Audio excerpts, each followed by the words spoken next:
Good day everyone. Today, I will be presenting about the Philippine Constitutions. This is just a continuation of the report of Ms. Ocon. Let us start with letter D, the 1973 Constitution of the Philippine Republic.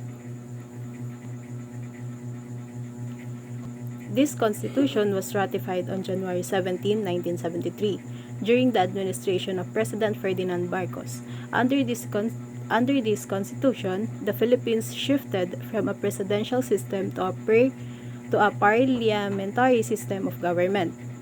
In this system, the president became only the symbolic head of the state, while the prime minister became the head of the government.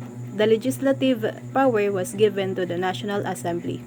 However, this constitution gave strong powers to the executive, which allowed President Marcos to stay in power during martial law.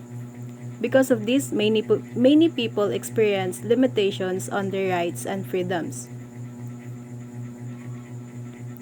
Moving on to the letter E, the 1986 Provisional Constitution, also known as the Freedom Constitution.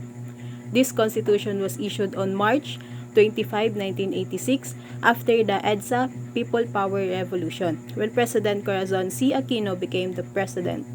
The 1986 Constitution was temporary. It gave President Aquino both executive and legislative powers, and it abolished the Batasang Pambansa. Its main purpose was to restore democracy, stabilize the government, and prepare the country for a new and permanent constitution by creating a constitutional commission.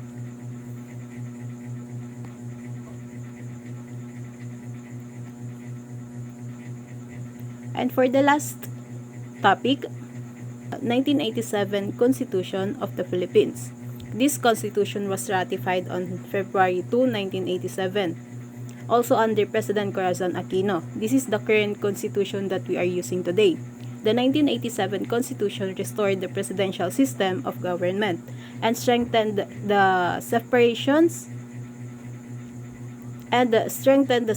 of powers among the executive, legislative, and judicial branches. It also has a strong Bill of Rights, which protects the freedom and rights of Filipino citizens. This constitution was created to prevent the abuse of power and to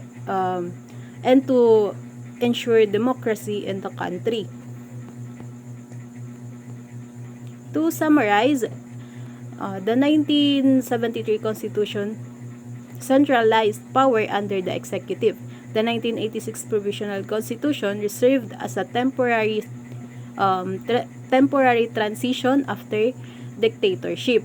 And the 1987 Constitution restored democracy and protects the rights of the people. These constitutions show how the Philippines learned from its past and worked towards a more democratic government. And that ends my presentation. Thank you for listening.